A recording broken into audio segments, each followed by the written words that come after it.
भारत की आज़ादी की लड़ाई में ना कई ऐसी घटनाएं हुई जिन्हें अक्सर बस एक साजिश या एक वारदात कहकर छोटा कर दिया जाता है, लेकिन असल में वो एक क्रांति की चिंगारी थी। तो चलिए आज इसी ऐतिहासिक घटना की तह तक चलते हैं और समझते हैं काकोरी ट्रेन एक्शन की असली कहानी।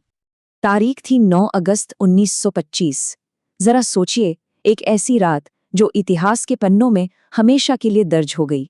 एक ऐसी रात जिसने माइटी ब्रिटिश एम्पायर की नींव हिलाकर रख दी थी। लखनऊ से कुछ ही दूर काकोरी नाम के एक छोटे से गांव के पास घुप अंधेरे में एक ट्रेन की जोरदार चीख गूंजी और वो अचानक रुक गई। माहौल में एक अजीब सी खामोशी छा गई। देखिए, ये कोई मामूली लूट या डकैती नहीं थी।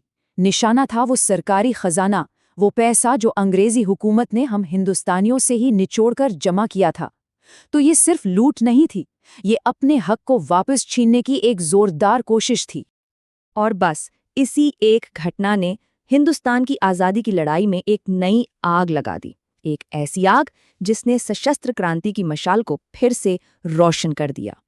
तो सवाल ये उठता है कि आखिर ये नौबत आई ही क्यों? ऐसा क्या हो गया था कि देश के जोशीले नौजवानों ने गांधी जी का अहिंसा का रास्ता छोड़कर सीधे सीधे बंदूक उठाने का फैसला कर लिया? इसकी जड़ें जाती हैं साल 1922 में, जब चौरी चौरा की घटना के बाद गांधी जी ने अचानक असहयोग आंदोलन वापस ले लिया।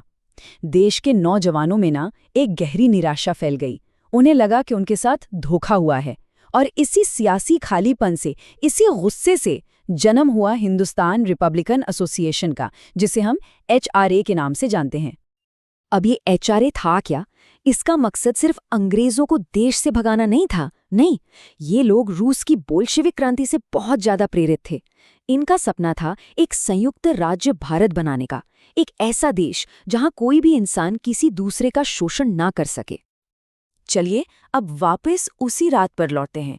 देखते हैं कि कैसे एक इतनी सोची समझी, इतनी सटीक योजना में एक छोटी सी लेकिन बहुत ही दुखद गलती हो गई।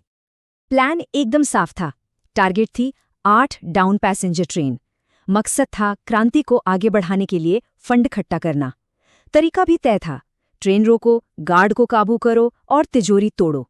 लेकिन एक सबसे जरूरी नियम था, किसी भी हिंदुस्तानी यात्री को कोई नुकसान नहीं पहुंचना चाहिए। ये एक सियासी पैगाम था, कोई आम जुर्म नहीं। उस रात ट्रेन से 4,679 रुपए लूटे गए। उस जमाने में ये एक बड़ी रकम थी, लेकिन पता है, इस एक रकम से ज्यादा भारी एक और आंकड़ा था जिसने पूरी कहानी का रुख ही मोड़ दिया। सिर्फ एक अहमद अली नाम के एक यात्री की अनजाने में चली गोली से मौत हो गई। ये एक बहुत ही दुखद गलती थी, एक हादसा था, लेकिन अंग्रेजों को तो बस मौका चाहिए था, और इसी एक मौत ने उन्हें इन आज़ादी के दीवानों को हत्यारा साबित करने का मौका दे दिया। इसी एक मौत के बाद ब्रिटिश हुकूमत ने तारीख की सबसे बड़ी जांच पड़तालों में से एक शुरू कर दी। लेकिन इस पूरे केस का जो सबसे अहम सुराग था ना, वो एक ऐसी जगह से मिला जिसके बारे में कोई सोच भी नहीं सकता था। ब्रिटिश पुलिस की सबसे बड़ी और काबिल टीम इस केस पर काम कर रही थी। हफ्तों गुजर गए, लेकिन उनके हाथ बिल्कुल खाली थे। वो पूरी तरह से अंधेरे में तीर चला रहे थे, और फिर उन्हें वो सुराग मिला। एक मामूली सी चादर। जी हाँ, बिल्कुल सही सुना। इस पूरे मामले का सबसे बड़ा सुराग एक चादर थी। सोच कर देखिए जरा, जल्दबाजी में वहीं छूट गई एक चादर। उस चादर पर धोबी का एक छोटा सा निशान, और पुलिस ने उस एक निशान के पीछे हजारों धोबियों से पूछताछ कर डाली। आखिरकार वो निशान उन्हें सीधे शाहजहांपुर के एक धोबी तक और फिर HRA के एक सदस्य तक ले गया। बस एक छोटी सी चूक और पूरा का पूरा संगठन अंग्रेजों के सामने बेनकाब हो गया। इसके बाद तो पूरे इलाके में बड़े पैमाने पर गिरफ्तारियां शुरू हो गईं। तो अब जब क्रांतिकारी पकड़े जा चुके थे, ब्रिटिश हुकूमत ने फैसला किया कि एक ऐसा मुकदमा चलाया जाए जो सबके लिए एक मिसाल बने, एक डरावनी मिसाल। और फैसला बेहद बेरहम था। 4 नौजवानों को सीधे सीधे फांसी की सजा सुना दी गई, ये जानते हुए भी कि वो हत्या जानबूझकर नहीं की गई थी। और तो और ठाकुर रोशन सिंह तो उस एक्शन में शामिल भी नहीं थे, फिर भी उन्हें फांसी पर लटका दिया गया। ये इंसाफ नहीं था, ये साफ साफ बदला था। लेकिन जिन क्रांतिकारियों को मौत की सजा मिली, वो डरे नहीं। उन्होंने निडर होकर अपनी किस्मत को गले लगाया। फांसी पर चढ़ने से पहले अपने आखिरी पलों में भी उन्होंने अंग्रेजी हुकूमत के खिलाफ एक ऐसा पैगाम दिया जो कभी मिट नहीं सकता। अंग्रेजों को लगा कि इन नेताओं को फांसी देकर वो इस आंदोलन को हमेशा के लिए कुचल देंगे, पर वो गलत थे। उनके बलिदान ने आंदोलन को खत्म नहीं किया, बल्कि उसे एक नया और भी ज्यादा शक्तिशाली रूप दे दिया। काकोरी की विरासत ने सीधे सीधे क्रांतिकारियों की अगली पीढ़ी को तैयार किया। चंद्रशेखर आजाद जैसे जो लोग बच गए थे और भगत सिंह जैसे नए जोशीले नौजवान सब एक साथ आए और उन्होंने मिलकर बनाया हिंदुस्तान सोशलिस्ट रिपब्लिकन एसोसिएशन यानी HSRA, जिसकी विचारधारा और भी ज्यादा स्पष्ट और मजबूत थी।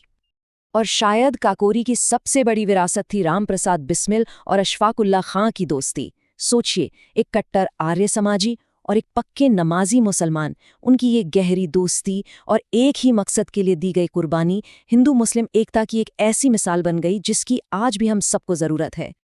काकोरी ट्रेन एक्शन हमें एक बहुत गहरा सवाल सोचने पर मजबूर करता है।